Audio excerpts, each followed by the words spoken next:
Good evening, ladies and gentlemen. I hope you're all doing fantastic. Just want to say thanks for jumping onto my channel today. I'm your host, jacobcrypobury. If you're new here, make sure you hit the subscribe button. You know what to do. Leave a comment, leave a like. I'd love to know your feedback. So we're going to look at some critical news in the industry today. We can see lots of projects are pumping really nice. ETH back up 15%, Bitcoin up 7.9%, Sol, Avalanche, and other layer 1 infrastructures also looking really good on the weekly time frames. As you can see, hopping onto that daily, projects are still looking good. We still have a lot of green in the market. So are we getting close to that bottom? Are we going to get a bounce up to 25k and then just see another fold back to the 15k region? Nobody truly knows what's going to happen, but what we do know is all bear markets turn into bull markets. Now let's just crack on with some news and some critical information that I want to share with you today because I'm really excited. First things first, Bitcoin Archive twits: when Bitcoin meets the 200-week moving average, big gains usually follow. And as you can see, this is exactly what's happened. Following the 2018 bull run, hit the 200-week moving average, we're up 350%. Then we have the March 2020 COVID-19 crash here. Go through the 200-week moving average, and we see a 1,500% increase from there. It's happened again at this particular point, guys. As you see, we crossed the 200-week moving average at last, going below $20,000 resulted in that particular move. So are we going to get a pump to the upside? Is history going to repeat itself? We can also see here, On-Chain College also tweets the Bitcoin NUPL has entered the pink capitulation phase. It is telling us now is a good time to effectively buy Bitcoin. Of course, not financial advice, this is not my data, but when you do look at the previous historical times when we did go into the capitulation phase, you see a pump in the price following. So it makes much more sense to be buying into the hope, fear, capitulation stages rather than euphoria, greed stages, and also the belief and denial phases, because really it just makes more sense to scoop up the extreme fear. And we're going to quickly look at what is going on actually with this particular chart. I mean, logarithmic regression band, we're looking at the BLX waves, and you can see again, I've got the 200-week moving average on this blue line here. We've just crossed through it. There's the 2020 COVID-19 crash, and each time it results in a bump. And what also results in a price increase is when the RSI is oversold. On this weekly time frame, we can see oversold RSIs. What I will show you actually something really interesting. I'm just going to turn off all the indicators, so bear with me a moment. We're going to hop into the monthly time frame on this occasion. Now we can really see every time we are oversold in the RSI for Bitcoin, in this green circles, the green vertical line indicates oversold, and each time it also reflects a lovely time to buy, and we're back at that green vertical line. If you want to grab some crypto today, head on down to the link in my description, open an exchange and build that long-term portfolio. So what's going on? Ethereum mainnet to undergo Grey Glacier upgrade next Wednesday, just around the corner. We can see the Ethereum network will undergo a scheduled upgrade at block 15,050,000.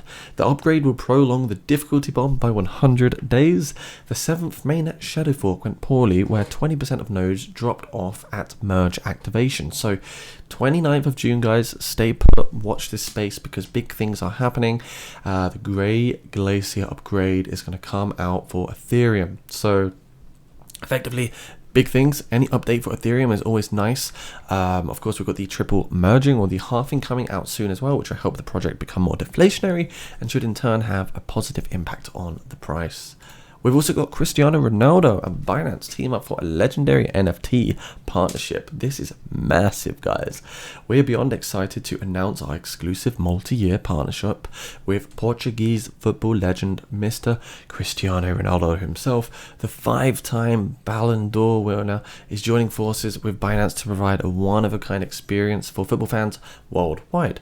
And this is with an NFT collection that will launch exclusively on Binance's official NFT platform. So massive global news. Of course, it's going to create a lot of exposure for cryptocurrency in general when he announces this on his particular socials too. So really good for the NFT, the metaverse space, and just cryptocurrency in general to see a man like this aligned. You know, he's got the Binance branding on his shirt. This is really cool, and this is on the Binance.com website right here. So super bullish news as well.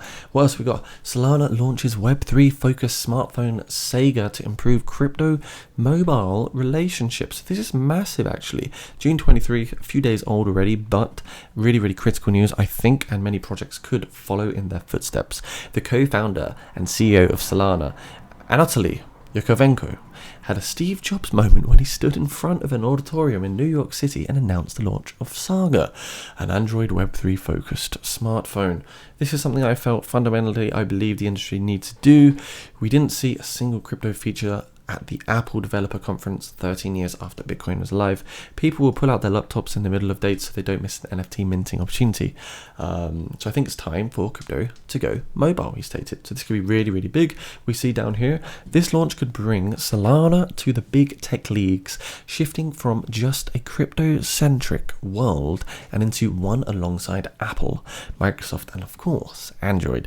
The focus on bringing more Web3 options to mobile devices can also expand the Solana ecosystem reach into mainstream audiences and can incline other crypto blockchains to do the same. So really, really big news here. Of course, it means you can get more hands on crypto, expand the market reach, the target market as well, and hopefully this will aid to more crypto global adoption. We've also got some news on the exchange side of things.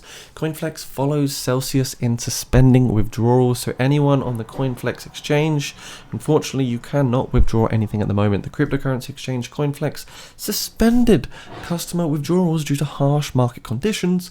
Coinflex is at least the third company to limit services this month after Celsius and Babel took similar actions. The exchange is moderately large, but its decision does not seem to have impacted the crypto markets at all. In my opinion, this is always bad when this happens. Stick to the big exchanges like Ethereum, Binance, Coinbase, and your funds will be much more safe, and it's always reassuring to know you can withdraw whenever you want to, because at the end of the day, it is your money. What else have we got today? Coinbase adds support for on-chain Polygon and Solana transactions. Over time, we'll add support for more tokens and networks, Coinbase said. So this is really nice. Let's just take a little read. Coinbase is allowing customers to send and receive cryptocurrency on multiple networks, starting with Polygon and Solana, the exchange said in a blog post on Thursday. Coinbase says the integration will make it fast and simple for customers to convert fiat into crypto and fund their Polygon and Solana wallets. Matic and Sol are the native assets of Polygon and Solana, respectively, but native stablecoins will also be supported for this matter. So this is really, really nice news as well. As you see, users want to explore Web3, Coinbase said, but it's not simple to move crypto across networks and involves dealing with blockchain bridges, interoperability, things like that. It costs a lot of money to develop these sort of platforms. So I think it's really good to see this, and more cryptocurrencies could follow in the footsteps. Maybe we'll see Avalanche or Harmony One or Phantom or other networks, also with the on-chain element there. Bit more news on the Coinbase side of things. I think it's good to talk about these exchanges and some offerings.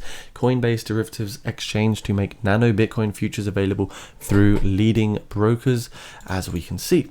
Coinbase Derivatives Exchange will launch its first listed crypto derivatives product on June 27, 2022, nano Bitcoin futures contract bit, with each contract size at 1/100th of a Bitcoin. Upon the June 27th launch, Bit futures will be accessible for trading via several leading third-party retail brokers and clearing firms. Coinbase Financial Markets are awaiting approval for its license to operate a futures commission merchant (FCM) to be able to offer futures directly to their clients. Pretty cool to see this as well.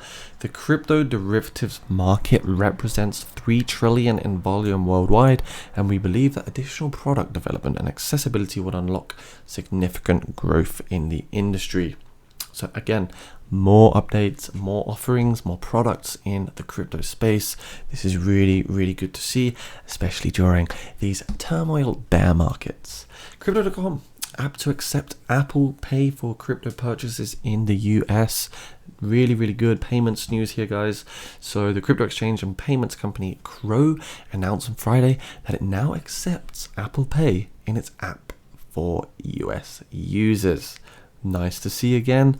More global adoption news, which is what we want to see during these tumultuous bear markets. Couple more news here. Stick around, guys. We've got a bit more to cover today. A string of 200 sleeping bitcoins from 2010 worth $4.27 million was moved on Friday. I'm not going to read through all of this because it's quite a lot, but it is interesting to see.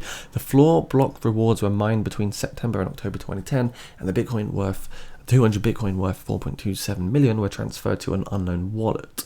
Who knows what could have happened with that particular quantity of Bitcoin right there, but you know, lucky for someone, that's a lot of Bitcoin. $4.27 million worth, literally sleeping Bitcoins. More information today. This is really, really nice on the education side of things.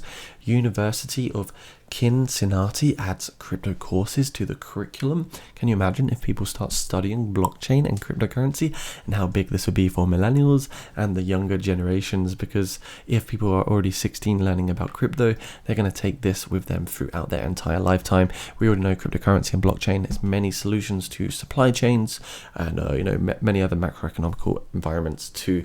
So blockchain has certainly got a real world use. Really, really nice to see this as well. So big news. University of Cincinnati, the first one perhaps of many to add this to their curriculum. What else do we have to look at today, guys? Well, fear and greed index, we're hovering around 14 at the moment. Of course, it's not nice to have this amount of fear in the markets because things get boring. Media likes to wash people out and create fear amongst many. And I suppose that makes people make illogical, irrational decisions. That's one thing for sure that I've learned in my time in this crypto space. That basically fear, greed, it's all there to make you make the wrong choice so that the whales and the institutions can make the right choices based on your actions. What else we've got? Extreme fear can be a sign that investors are too worried, so it could be a buying opportunity, guys. I really do think today is actually a nice time to be accumulating some crypto. Of course, we can still see Bitcoin come lower if we go to the daily time frame. I do anticipate we'll get a bounce maybe up to about 27k, but then we'll see continuation back to the downside, probably retesting the 17.3k level. And I've got another support lined out here at 14k in the sense that I believe Bitcoin will come down to about this 14,000 level because of this swing high that we put through on the 28th of June 2019. So I am looking out for these particular levels that we might sail or plummet back through to. Of course, nobody knows the future. I don't have a crystal ball, but this is exactly what could happen. Though I do think exploring the fear that we see with the RSI being this low, it does make sense to be accumulating more cryptocurrency around these levels because we're back here. As you see, December 2018, really low RSI. We're back down to this low RSI just like we were in 2015 as well. So it makes much more sense to accumulate now, guys, rather than at a euphoric top because you've like FOMO'd in or something. So that's about a wrap with this video. If you want to hop into the Discord channel, come say hello. About 300 people in here at the moment. Loads of people from different backgrounds, different skill levels, different interests in crypto. Make sure you subscribe to my channel, like, comment below. Head down into the description to find the Telegrams too, so you don't miss out on the best trending crypto news as well as trading insights. I just want to say thank you so much for all the supporters. New viewers here, please do subscribe. I will stick around through the bear markets. Much love. Stay crypto safe.